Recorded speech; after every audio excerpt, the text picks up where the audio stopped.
Hello po mga kababayan, kamusta po kayong lahat? And once again, welcome back to another episode of Simply Talkies Vlog. Ang pag-uusapan natin mga kababayan ay ito pong patuloy na usapin tungkol sa pagkatao ni Mayor Alice Go. Kasi po may patuloy pong mga update na pinapahayag o inilalabas ang mga senador na nandyan po sa komite ni Senator Risa Hontiveros. Mostly ito, closed door ito, executive session.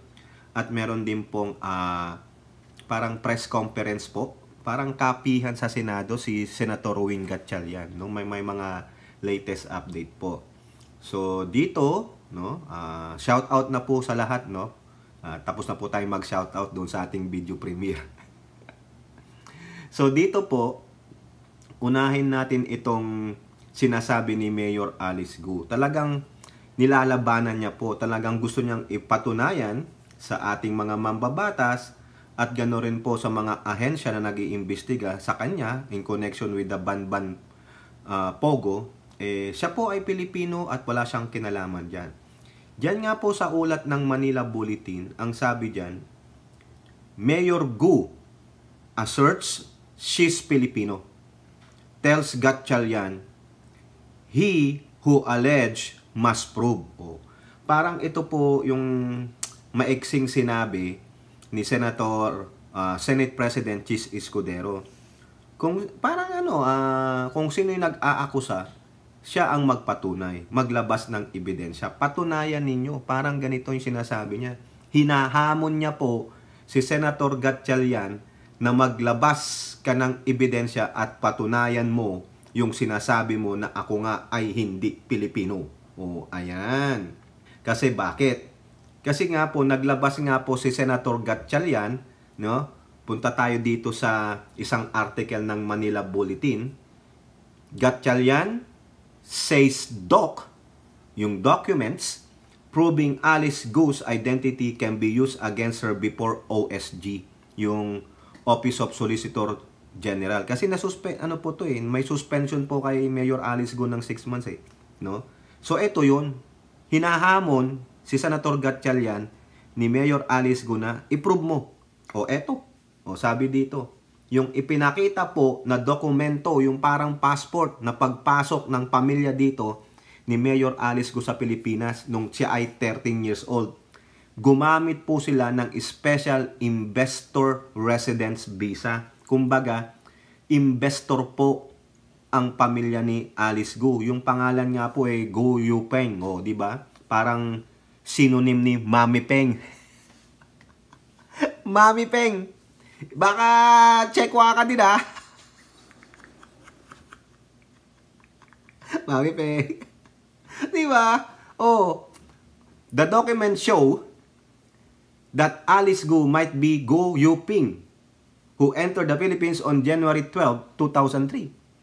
At 13 years old. Di ba? Ang date of birth niya, ang totoo niya daw pong date of birth is August 31, 1990. According to Gatchalian, Go Yuping's registered mother under the SIRB is Lin Wenyi. Di ba? Ayan, nilalabasan po ng dokumento. Kaya Mayor Alice Go, be prepared. There will be more storm coming. Di ba? Ito, quote, kapag 13 years old ka na, kahit papano may matatandaan ka. Ako, natatandaan ko yung 13 years old na kabataan. Hindi lahat. Honestly, pero alam ko kung sino mga kaibigan ko. Saan ako lumaki. Kasi 13 years old Approximately parang grade 6 to first year high school ka na. So more or less, may naaalala ka na. Tama naman, di ba mga kababayan? Kayo po ba? At the age of 9 yata o 10, at least may maikwento ka na Di ba? Kaya si Mayor Alice Go, wala nga siya Ang lagi niya sagot, Your Honor, lumaki po ako sa farm. Di ba? Kaya isipin ninyo. Yun na lang lagi na, tinatanong nga siya can you tell us about your childhood? Wala. Di ba? According to Gatchalian, Go's failure to remember is an attempt to lie before the Senate. May tinatago siya Meron siyang gustong yung parang kino-contempt niya yung sarili niya. 'Di ba? Do you swear to truth? to tell the truth, but nothing but the truth, so help you God. Hindi, contempt na yung ginagawa niya eh. May tinatago siya eh. Kasi pag nailabas niya yon, bingo! Oh, yan ang patunay na dahil nga hindi siya lumaki dito, kaya hindi niya maikwento na lumaki siya sa China. O imposible na makukwento dahil dapat manindigan siya sa kanyang pagka-Pilipino. Correct! Kasi pag naikwento niya, ayun na. Diba? Since she lied, Gatchalian said the documents from the Board of Investments and the Bureau of Immigration can be used to file a co-warrantor case against her before the OSG, so she can be removed from her government position. Correct, nag-lie ka eh. At ito ang mga ebidensya na ito, magagamit rin natin doon sa sinabi nating malaking butas sa ating proseso. In fact, if we take back, umurong tayo ng konti at tingnan nating buong picture. Nalusutan tayo. Imagine na yung isang peking Pilipino nakatakbo bilang mayor. Correct. Eh kasi nga ang daming loopholes. No? Ang daming loopholes at mga tiwali ng mga kawani ng gobyerno natin. O lalong-lalo na yung sa PSA, di ba? Diyan nagsimula eh. Peking birth certificate eh.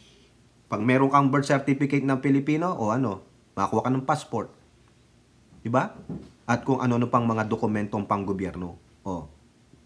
At kung hindi pa natin ma-detect ito, pwede na maging congressman, pwedeng maging governor, at ilang pang ganitong posted o ilang pang ganitong pangyayari na meron tayo sa ating bansa dahil hindi lang natin nakikita. Nakikita, pero nagbubulag-bulagan. Kasi nga, it is being influenced by politicians, cartels, na mga politicians din. Ayun po yan. Pinagtatakpan. Yung batas na dapat i-implement, may gustong ma-implement, pero pinagbabantaan. O so therefore, saan ka lulugar, di ba, Senator Wing Gatchalian? Kahit na ano pang gawin yung batas dyan, pero yung batas hanggang papel lang, hindi strictly implemented. And those supposed to be implementing that law, no, merong pagbabanta, o di kaya sila mismo ang lumalabag sa batas na yon, walang mangyayari sa atin. It will always be the same. You will conduct a hearing and then you will say in an aid of legislation, another legislation on top of the old one. Wala, nagpa-pile up lang. It's accumulating dust, but the implementation of that legislation hindi properly implemented. Kaya ganyan. It will be a repetitive vicious cycle of what? Anomaly. O, maganda sana kung anomaly, meron tayong yung quantum physics na yung pwede kang go back to the future eh.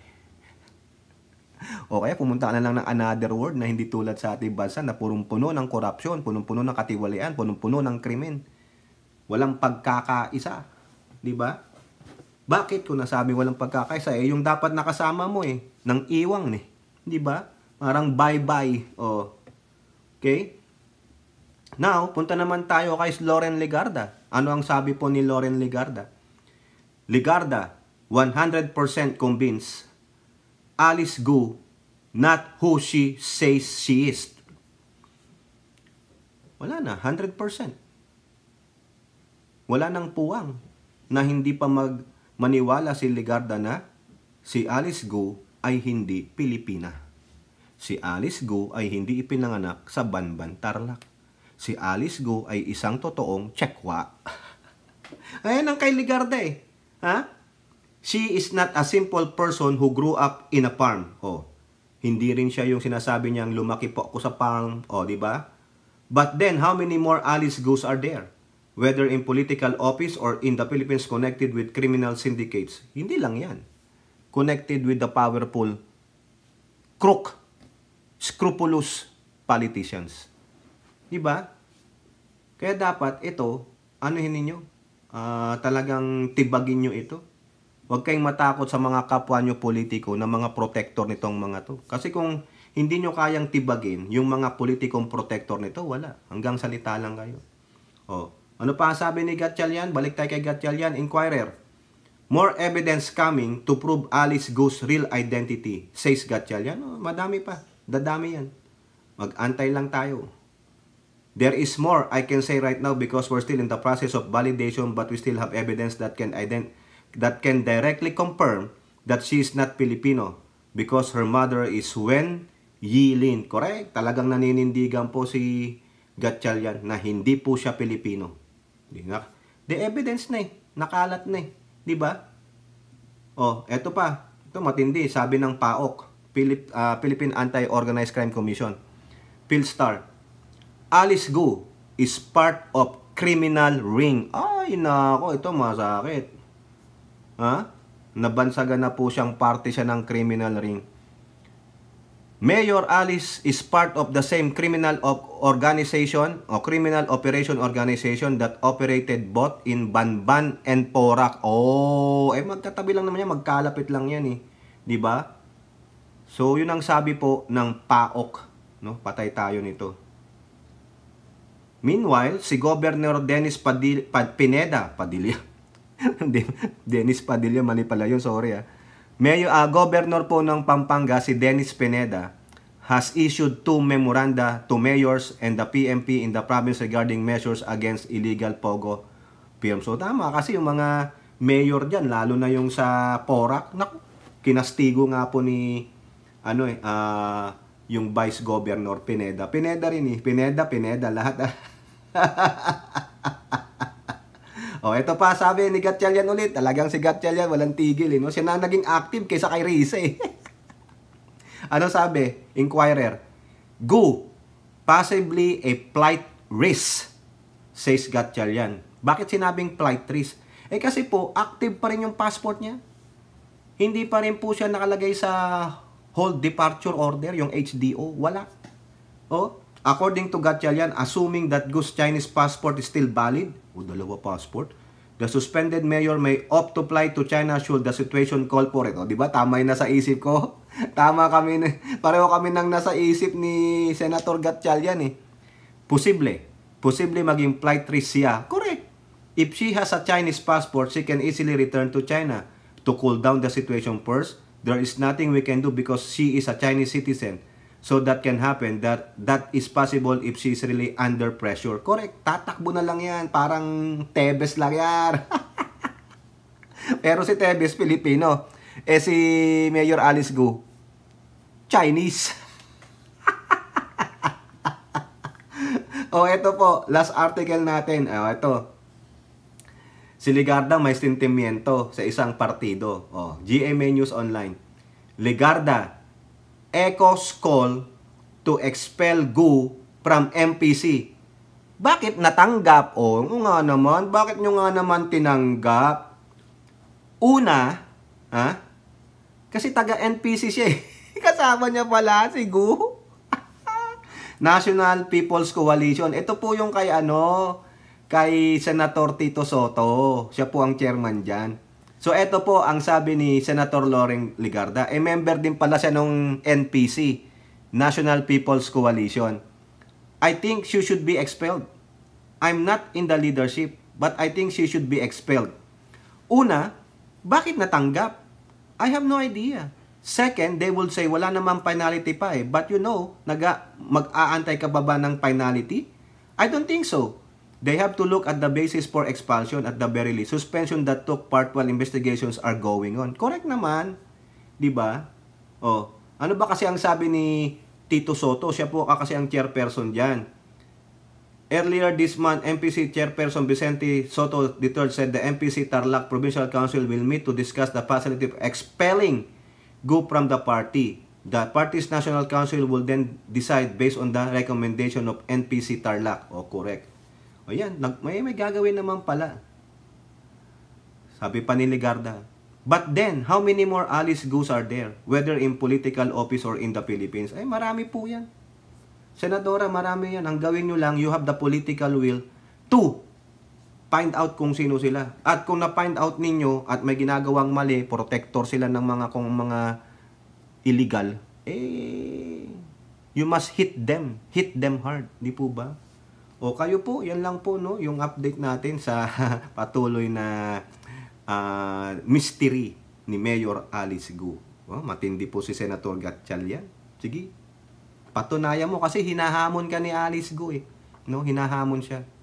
I-prove mo daw. Ikaw ang nag-a-allege i-prove mo. Paano yan, Mayor, pag na-prove na ikaw nga ay hindi ikaw? Sabi ni Ligarda, 100% na siya na hindi siya naniniwalang ikaw ay ikaw. Na lumakit ikaw tapang. Di ba? O ano gagawin mo? Bye-bye Philippines! Come and get me!